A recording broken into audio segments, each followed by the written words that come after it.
Hello and welcome to my office again. And I'm so glad that you've decided to join me in my study. And well, my study meaning my office. It's our study meaning the Bible.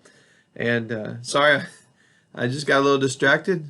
Sometimes I start these videos and make a mistake so bad that I have to start over.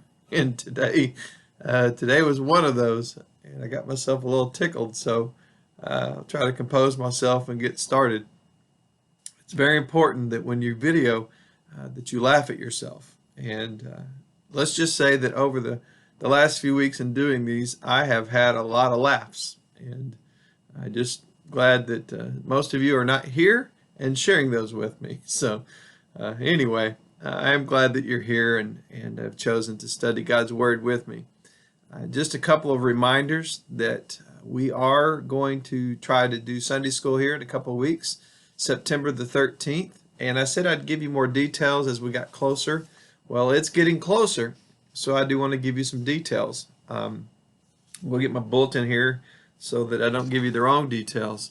We're going to have just a few Sunday school classes. We will have Sunday school for in the children's wing.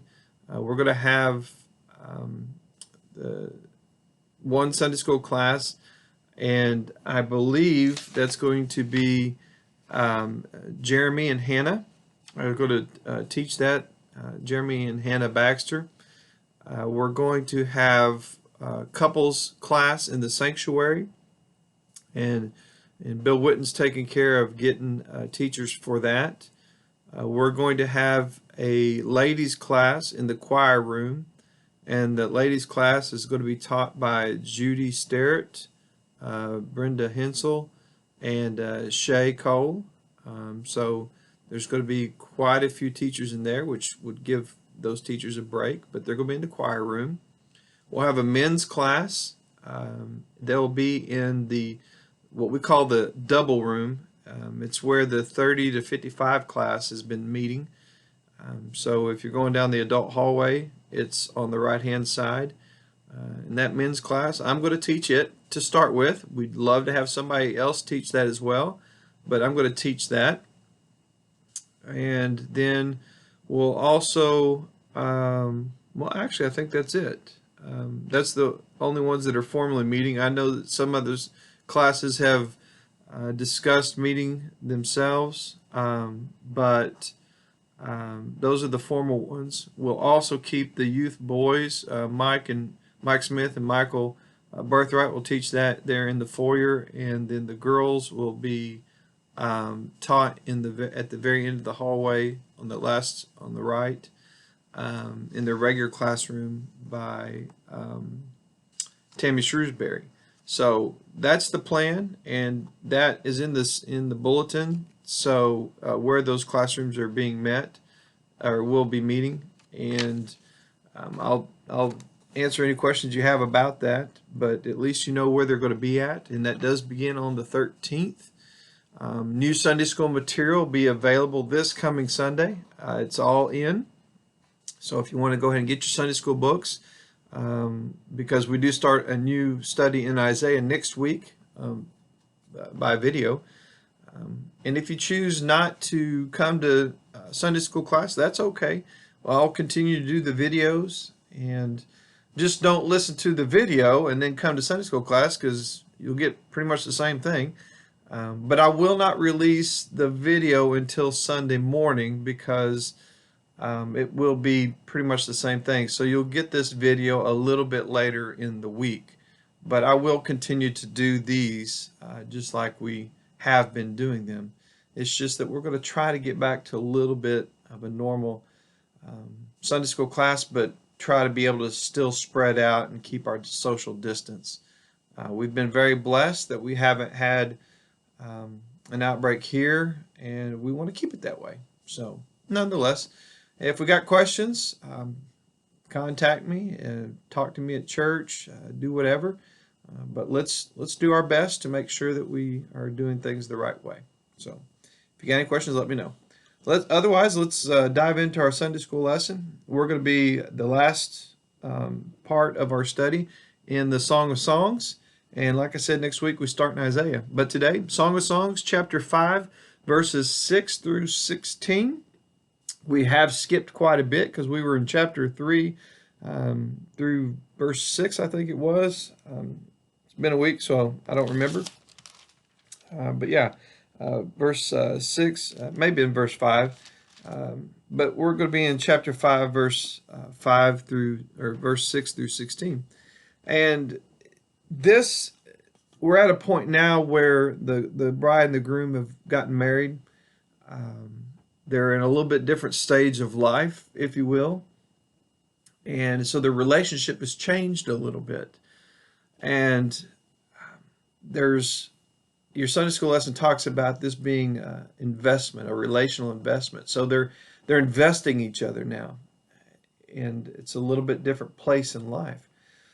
And, you know, as we invest in one another at different stages, you know, we invest differently. You know, if somebody were to look at your pocketbook right now, I'm sure you invest or you purchase things differently than you did, you know, earlier in your life. You know, just thinking out loud for myself, when we first got married, we were putting money into, you know, our vehicles more. You know, we didn't have kids. We were putting money into our degrees. Nicole and I were both working on our degrees early in life. Of course, we did that later in life too. We were putting money into, I was personally putting money into my own business, and especially right before we got married. But as we got older, what we invested in became more of making sure we had money going into a 401k.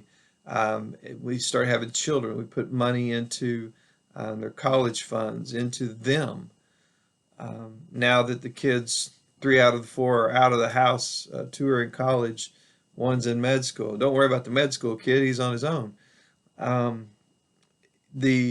You know, we start investing differently. We start making sure more money's in the 401, money's in the house. Don't worry so much about fancy cars. Just make sure that there's not any, we're not having to pay for them. You know, we invest in different things. And then as we get even older, I'm sure it'll be more about making sure that everything is paid off and there's no debt left for the kids.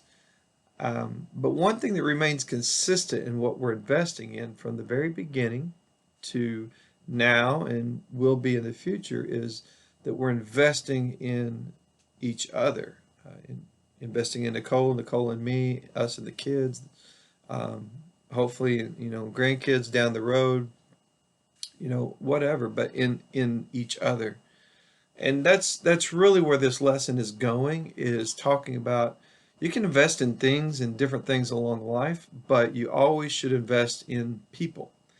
And I know that we said last week, you know, the Song of Songs is kind of racy and it talks a lot about sex, but it also talks a lot about just relationships.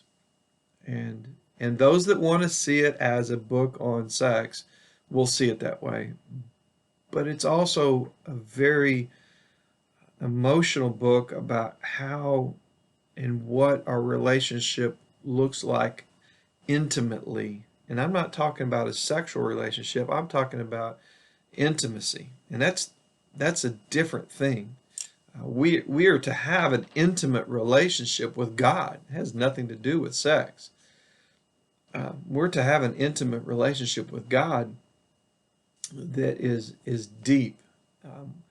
He knows our innermost parts. So there'll be a lot of back and forth discussion of, you know, how does this relate to our relationship with God in the middle of the Song of Songs.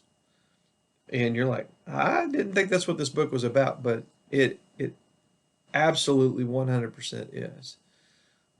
As is every book.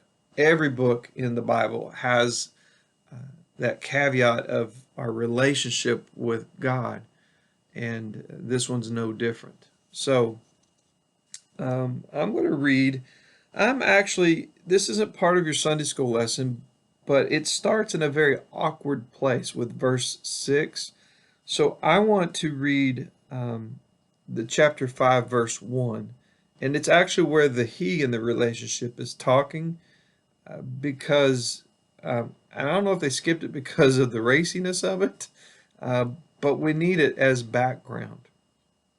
It's he coming to the door, knocking at the door of the she in the relationship. It says, I have come, in verse 1, I have come into my garden, my sister, my bride. I gathered my myrrh with my spice. I have eaten my honeycomb and my honey. I have drunk my wine and my milk. So he's knocking at the door and saying, I've, I've come to I've come to be with you. And the friends say, eat, friends, and drink. Drink your fill of love. The reason this part is very important for me to read is now that they've gotten married, there's evidence of it being a very public thing.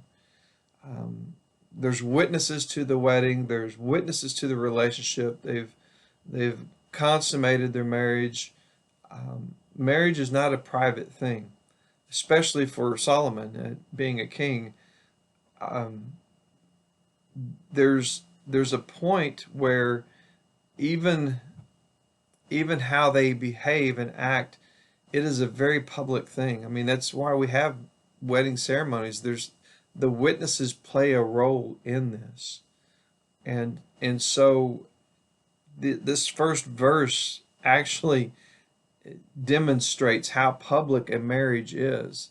People that want to say a marriage is private, yeah, parts of it are, but know this: the way that a couple behaves has an effect on those around them. Their children, for sure, but it has an effect on everyone around them, especially in the church. So now the she starts talking in verse 2.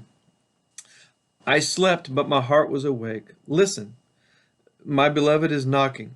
Open to me, my sister, my darling, my dove, my flawless one. My head is drenched with dew, my hair with the dampness of the night. I have taken off my robe. Must I put it on again? I have washed my feet. Must I soil them again? My beloved thrust his hand through the latch opening. My heart began to pound for him. I arose to open for my beloved, and my hand dripped with myrrh, my fingers with flowing myrrh on my hands of the bolt.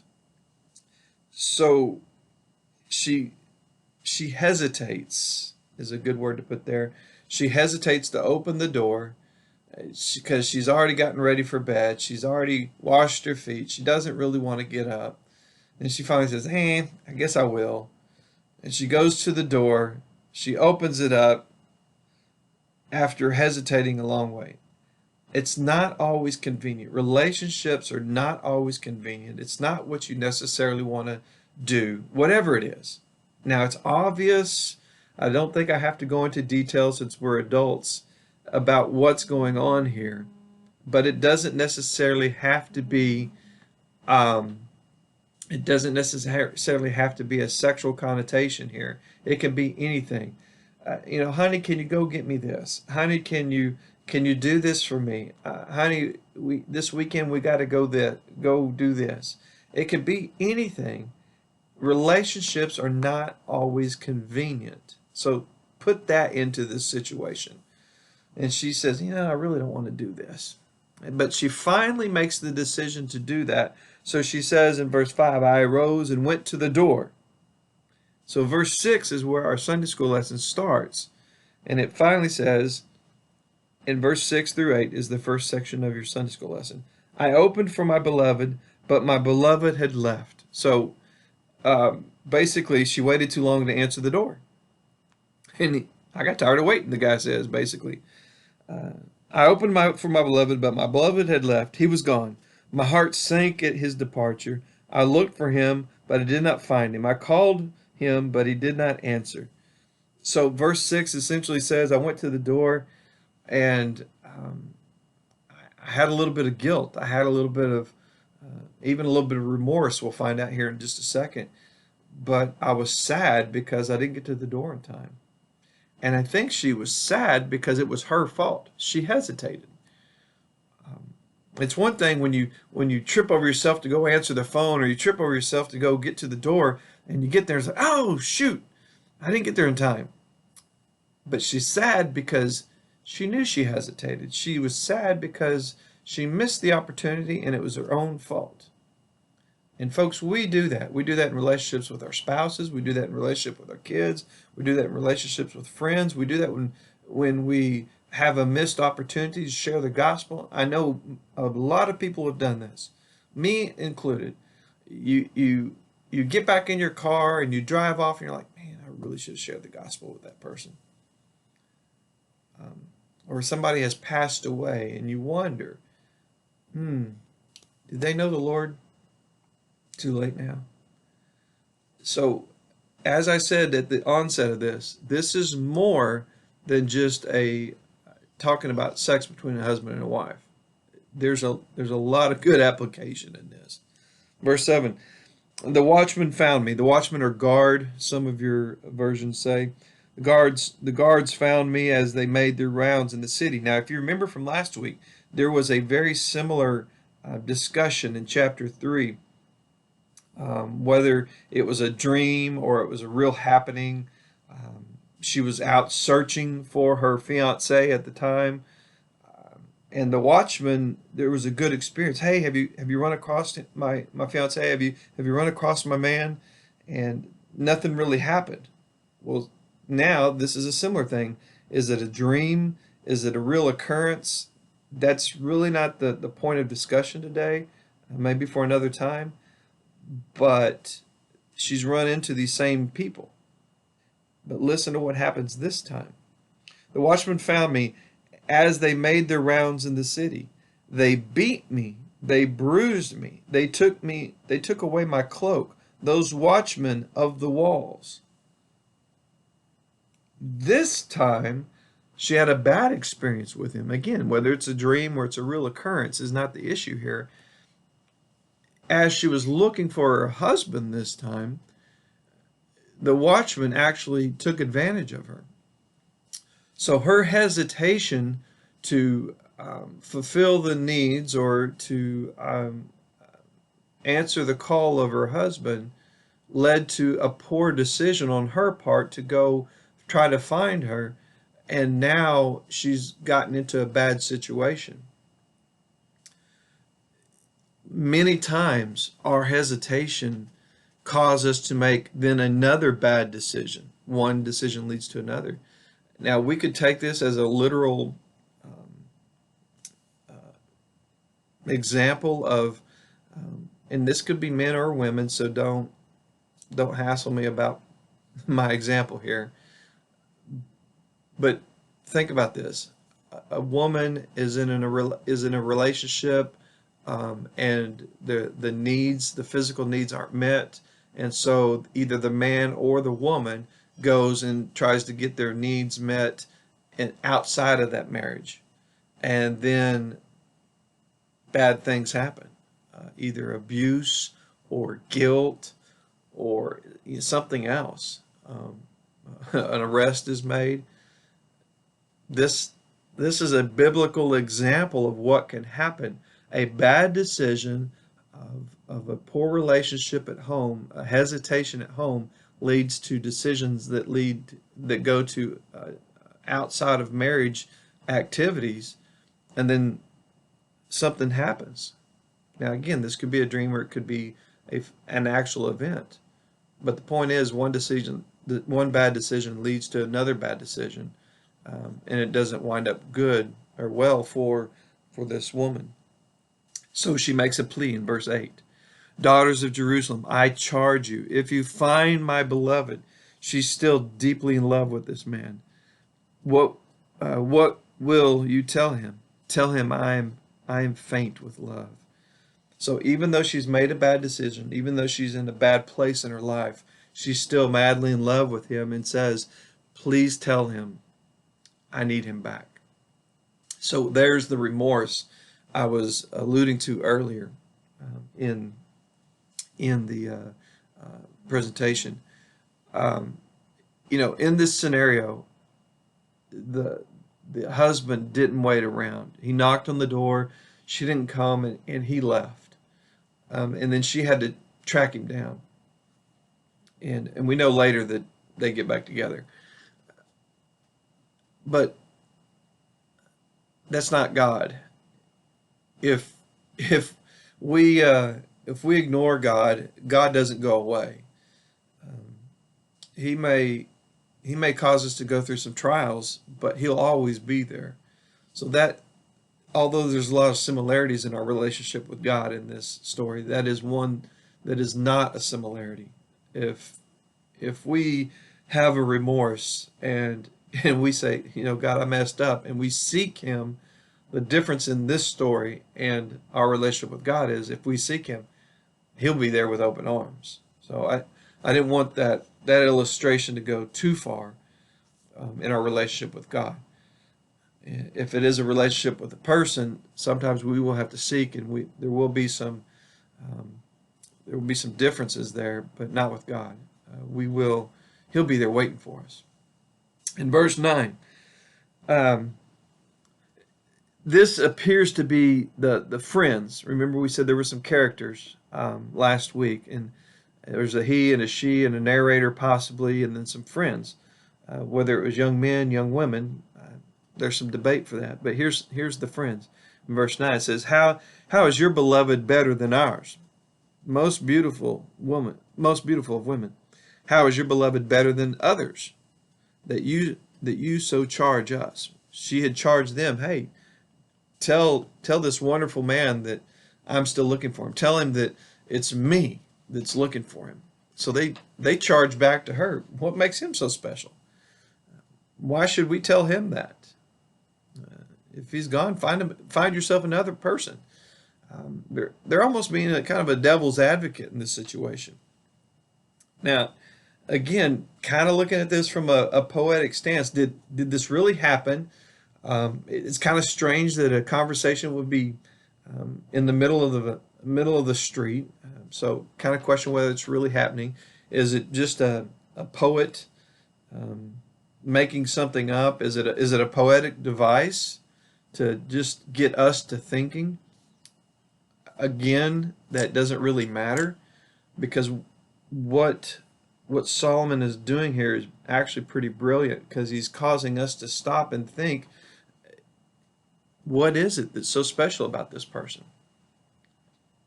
Causing us literally to stop and think, what is it so special about God? If we put this into the application of why are we seeking God? If you're a husband and wife, what made you fall so madly in love with that person to begin with? If you're talking about relationship with God, what is it that made you fall so madly in love with Christ in the first place? And I believe it's very important that we do that every once in a while, because otherwise we get complacent in our relationships. Whether you've been married for 5 years or 10 years, 15, 20, 25, 50 years, it's easy to sit back and go, I'm not going anywhere. She's not going anywhere. I don't want to start this over. And so we get complacent. But if you stop and think, why is it that I married this person? Why is it that I love this person in the first place? You start having those feelings again. And I believe the same holds true with our relationship with God. We get complacent if we don't stir those feelings, stir that fire every once in a while.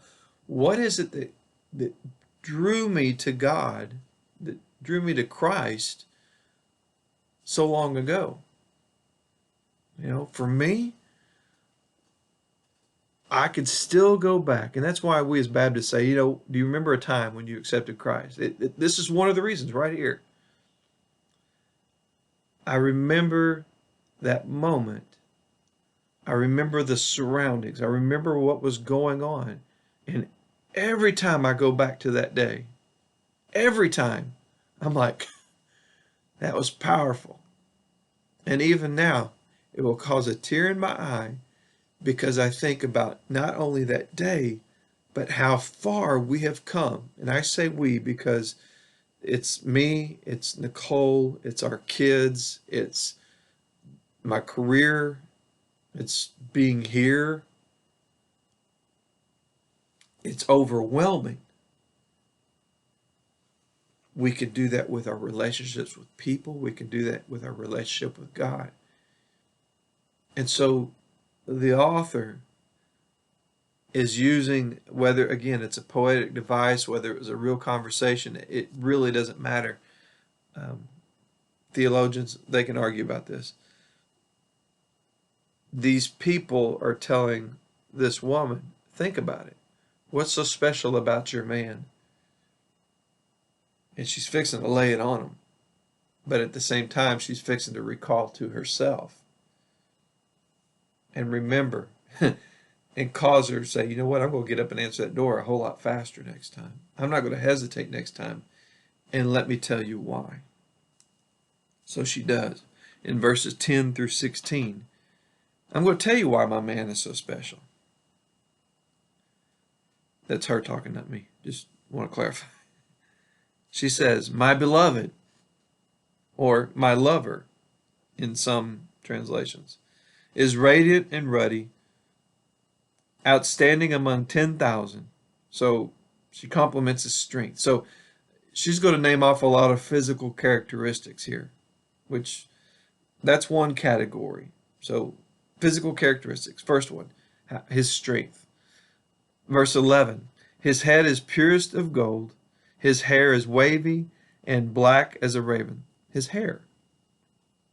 His eyes are like doves by the water streams, washed in milk, mounted like jewels.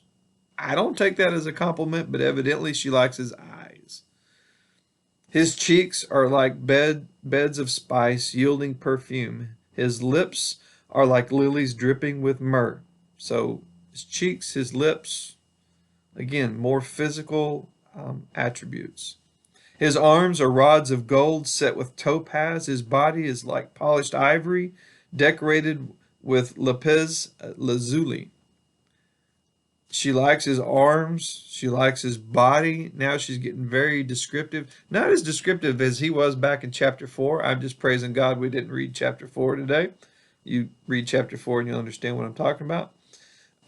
His legs are pillars of marble set on bases of pure gold. His appearance is like Lebanon, choice as its cedars. So his legs are big and strong, and basically his physique. His mouth is sweetness itself. He is altogether lovely. This is my beloved. So his mouth, his lips. Some would even say she's talking about his kiss. So again, all of this is talking about his physique, describing his body as being something she really enjoys. So very complimentary about his physical attributes. But it's not just the physical part. In verse 16, she says, this is my beloved, this is my friend, daughters of Jerusalem. She describes him as a friend as well. So complimentary of the physical attributes, yes, but then she describes him as his friend, companion, partner. That's a big deal. It's not just this is more intimate. Like on the outset, I said intimacy is not just a physical thing. This is more of an emotional thing. And to call somebody a friend here is not just a brotherly thing. It's very much an agape. It's more of the Greek thing, and I know we're in Hebrew, but it's loving unconditionally. It's loving them deeper. And I say deeper because last week, if you remember, in chapter 2, I believe it's chapter 2. Yes, chapter 2, verse 16. It said, my beloved is mine and I am his. He browses among the lilies. That commitment, it's emotional, it's spiritual. She says it again in chapter 6. I know it's not part of our lesson, but it's a little bit later. Chapter 6, verse 3, she says it again. I am my beloved's and my beloved is mine. There's this commitment of completeness, unconditional. So not only is she saying, I love his physique, which lots of depth there. He does the same for her. Chapter 4, read it. But she's saying, I love him as a friend and as a companion, and I love him spiritually, emotionally. I give him my all. There's that intimacy. And again, I would say this is how we're supposed to love God. It's not, we can love him physically because he's done a lot of things for us. He's a provider. He gives us everything that we have physically, but he gives us everything we have spiritually, emotionally. And he is our friend. He should be our friend. So I think everything that we've talked about today is not only for a relationship in human terms, it's also a relationship for us in our relationship with God as well. So I pray that this has made sense. I hope it has, because this is going to be the last one in the Song of Songs. Again, they reconcile because there's still a couple of chapters to go. I encourage you to read it. But that will be the end of Song of Songs, because next week we dive into Isaiah, a wonderful book. I'm really looking forward to that one, and I pray that you are too. Let me pray for us, and then I always want to say, and we'll be dismissed, because that's what we do on Sunday and Wednesday. But I guess then you can just click off. Let me pray for us. Father in heaven, I thank you so much for your word. I thank you for the truly intimate details that you take care of, not just for our relationship with you, but you take care of our relationships here on earth.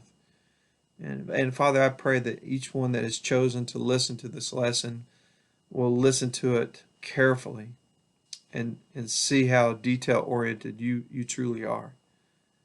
Father, thank you for this time together, and I pray that someday very soon, we can do this face-to-face all the time with your guidance, Father, with your protection. And I pray this in Christ's name. Amen. Well, folks, I hope to see you soon. If not on Sunday, maybe sometimes right there in class, but maybe face-to-face on the streets, maybe just for a visit. But I look forward to it. Y'all take care. Bye.